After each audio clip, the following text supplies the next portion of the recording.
이번 시간에는 그 간주 입금, 의제 입금 중에서 간주 임대보증금에 대한 간주 임대료에 대해서 같이 공부해 보도록 하겠습니다. 이 간주 임대료는요, 이런 겁니다. 이거 입법 취지를 한번 보면요, 기업에서 차입을 하게 됩니다. 차입. BS를 보면요, 이 차입을 이쪽이 차입이죠. 차입금. 부채죠. 차입을 한 다음에 부동산을 취득합니다. 그러면 여기 자산으로 이렇게 잡겠죠. 부동산. 그 다음에 이 법인에서 이것을 전세를 줍니다. 전세. 집을 산 다음에, 주택을 산 다음에, 건물을 산 다음에 전세를 줍니다. 이 전세 회계 처리 한번 해볼까? 전세죠. 그러면 전세 보증금을 받겠죠. 현금 100억, 보증금 100억 이렇게 받죠. 그 다음에 또 일부 또 차입을 하고요. 그 다음에 또 부동산, 이 전세금과 합쳐서 부동산을 또 취득합니다. 이게 1번 부동산, 2번 부동산, 또 부동산 취득하죠. 그 다음에 또 전세를 줍니다. 일부 또 차입을 하고요. 그 다음에 또 부동산 세 번째 취득. 이렇게 끊임없이 전세를 줘서 부동산 일부 차입을 해서 부동산을 취득할 수 있다는 겁니다. 그런데 이 전세 보증금에 초점을 맞춰보면 이 전세 보증금은요, 이렇게 회계 처리가 되는데요, 이 보증금 자체는요, 회계 처리 어떻게 됩니까? 이거 보증금으로서 부채입니다.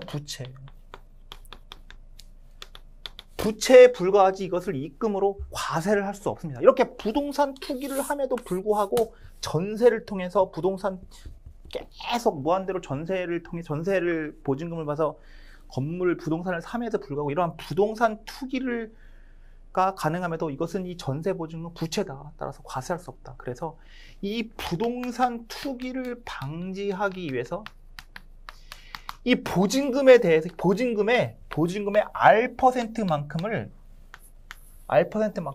간주 임대료로 봐서 너 이거 입금으로 볼 거야. 그래서 이걸 과세할 거다. 이러한 입법 취지를 갖고 태어난 것이 바로 임대 보증금에 대한 간주 임대료입니다. 간주 임대료.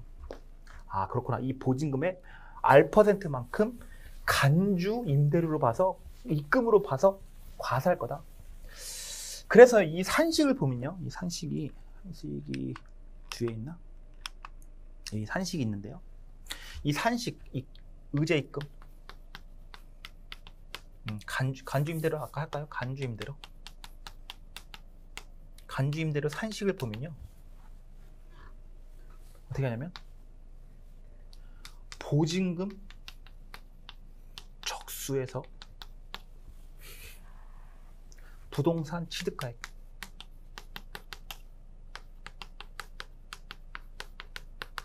적수에서 R%, 이것이 바로 정기예금 이자율입니다. 이게 정기예금 이자율 R%만큼 하고요. 여기에 365분의 1, 이건 적수이기 때문에 여기 360을 하고요. 여기에 금융 수익을 차감해서 간주 임대료로 봅니다. 그런데 이 간주 임대료는요, 이 산식의 의미를 잘 뜯어보면요, 이러한 것입니다. 예를 들어서 니네 말이야, 보증금 받은 게 얼마야? 저요, 보증금 1000억 받았습니다. 그래? 그러면 그 보증금으로 부동산 취득할 때 쓴 돈이 얼마야? 저요, 500억 썼습니다. 그러면 500억 남은 거죠. 500억 남았는데 그 500억을 여기 이게 10%라고 가정하면요, 10%로 가정하면 은행에 이 500억이 남았는데 이 500억을 정기예금에 딱 가입해서 했으면 그 이자 수익으로 얼마가 나오는 거죠? 500에 10%니까 50억이 나오는 거죠. 그런데 금융수익 손익계산서상 이자 수익을 봤더니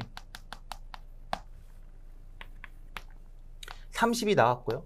그 다음에 배당금 수익을 봤더니 20이 나왔겠다. 여기 20이 나왔습니다. 10억. 금융수익을 봤더니 금융수익이라면 이자 수익과 배당금 수익 얘기하는 거죠. 30억이라는 겁니다. 얘가 1000억에서 10% 하면 50억이 나와야 되는데 얘가 30억밖에 안 나온 거죠. 지금 합치면, 이게 썸하면. 이것의 산식의 의미는 뭐냐면, 니네가 이것의 산식의 의미는 뭐냐면, 가득했어야 할 금융수익. 이거는 가득한 금융수익입니다. 다시 말해볼까요? 니네 1000억을 받았으면 500억을 부동산 취득한 데 썼어. 그러면 500억 남았네. 그거를 예금, 정기예금 했으면 50억의 금융수익이 나와야 됐는데 니네 말이요. 실제로 금융수익 봤더니 30억밖에 안 나왔어. 그러면 이게 20억이죠. 차액이 20억. 20억만큼 입금으로 본다는 거죠. 이게 무슨 얘기입니까? 니네 말이야. 200억 있잖아. 이 200억 대표이사가 사채놀이 했네. 이렇게 바라보는 겁니다. 사채, 명동 사채 시장 가서 사채놀이 했네. 그러니까 여기 금융수익으로 안 잡혔네. 이렇게 바라보는 겁니다. 따라서 가득했어야 할 금융수익, 여기는 가득한 금융수익. 그래서 요 차이만큼을 간주 임대료로 봐서 입금으로 보겠다. 입금 산입하겠다라는 겁니다. 그런데 뭔가 이상하죠, 이게. 산식을 한번 보세요. 뭔가 이상하죠? 왜 보증금 여기, 저가 가정을 그렇게 해서 그렇지 500억이 남았죠? 왜 500억을 왜 항상 예금의 이자, 예금으로 금융수익, 금융기관에 투자해죠? 500억 남은 거 중에 500억을 인건비 주면 안 되나요? 그 500억 남은 거를 재고자산 사면 안 되나요? 이 500억 남은 거를 다시 남은 것을, 여기 500억 남은 것을 기계장치 사면 안 되나요? 이것은 왜 항상 금융기관에 넣는다고 생각하죠? 그래서 상당히 위헌 소지가 있는 것입니다. 간주 임대료는. 학자들이 좀 비판도 하죠. 그래서 이 간주 임대료는요, 이러한 가정, 가득했어야 할 금융수익에서 가득한 금융수익을 빼서 마치 이것을 대표이사가 사채 시절 놀이를 했다. 이렇게 바라봐서 이거를 이만큼 하겠다라는 건데요. 따라서 이거의 입법 취지를 그때 아까 말씀드렸듯이 이것은 실제로 간주하는 겁니다. 실제로 이런 걸 이만큼 벌어도 간주하는 거에 따라서 이것은 부동산 투기를 방지에 의한 제도입니다. 그래서요, 이것이 약간 위헌 소지도 있고 부동산 투기를 방지하는 거에서 모든 법인에게 간주 임대를 과세하지 않습니다. 그죠? 그래서 나온 게 뭐냐면, 니네 말이야, 이 간주 임대로 이러한 로직으로 가는 건 맞아. 20만큼 과세할 건 맞지만 모든 법인이 아니고요. 첫 번째 부동산 투기를 하는 걸 억제하는 첫 번째 요건은요, 차입금 과다법인이어야 됩니다. 이 간주 임대를 입금 산입하기 위해서는요, 차입금 과다법인이어야만 합니다.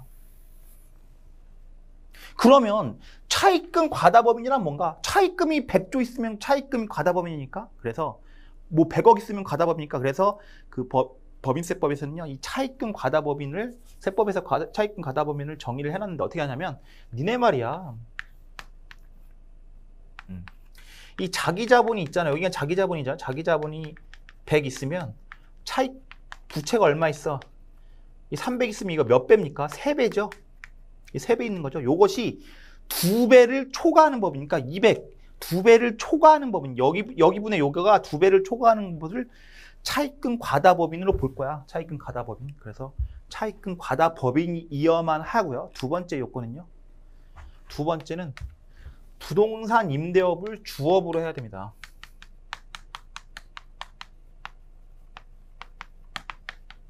그러면 부동산 임대업을 주업으로 한다는 의미를 뭔가, 이것도 또 세법에서 규정을 해야 되는데요. 이것은 이렇게 정의합니다. 니네 말이야, 토지, 건물 등 부동산 임대 가는 게 만약에 100이고 기타가 100이야. 그럼 총 자산이 200이죠. 지금 토지, 건물이 이게 만약에 이게 만약에 80이고 이게 이렇게 해야 되겠죠. 이게 80이고 여기가 20이다. 그럼 총 자산이 100이죠. 100분의 토지 건물이 차지하는 게 80%죠. 80%. 이런 겁니다.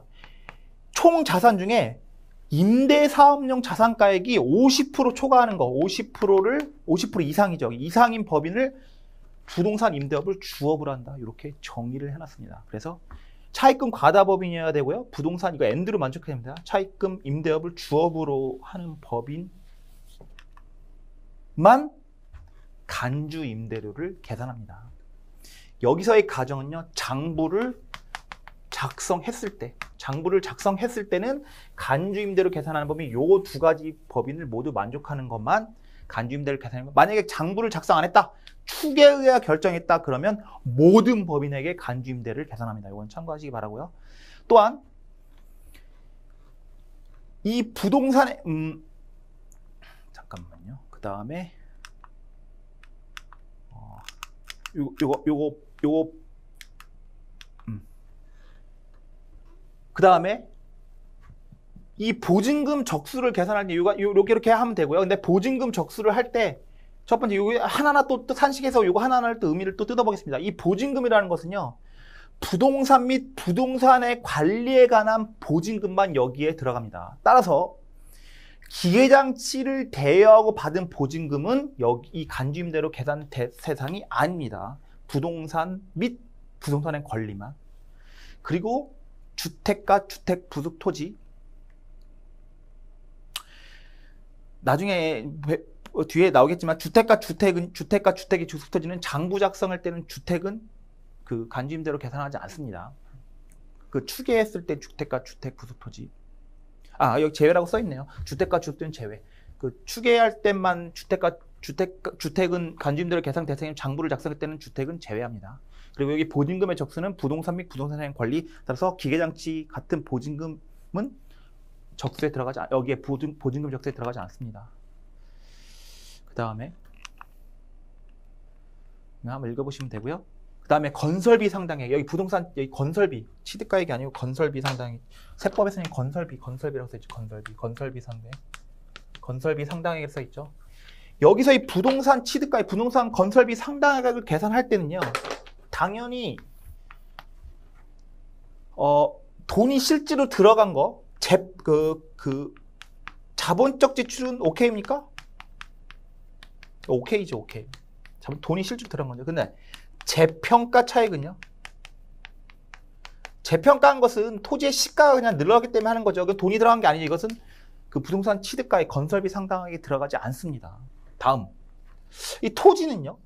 토지도 사실은 돈이 들어간 게 맞습니다. 부동산 건설비 상당액이 부동산 취득가액이 들어가는 게 맞는데 이 토지를 여기 산식에 넣게 되면 보증금보다 토지 가격이 너무 높기 때문에 간주임대를 계산할 법인이 거의 없습니다. 따라서 이 토지를 제외합니다. 이거 좀 토지가 솔직히 돈이 들어간 건 맞지만 토지의 취득가액도 제외합니다.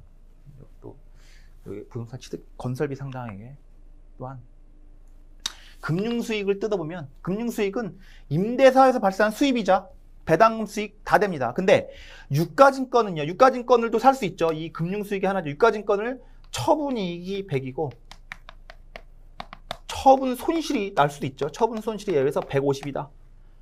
150이다. 그러면 네팅에서 50 손실 나죠. 그런데 여기다가 50을 여기 마이너스 50을 넣으면 마이너스 플러스가 되죠. 오히려 마이너스였는데 더 이 간주임대료가 높아지죠. 그래서 부수 처분 이익에서 처분 손실 차감한 금액이 마이너스인 경우에는 0으로 봅니다. 이런 경우는 이건 0으로 봐서 0 금융수익을 0으로 봅니다. 그래서 이거 참고하시면 됩니다. 나머지는 책 등을 참고하시기 바랍니다. 이상 마치도록 하겠습니다.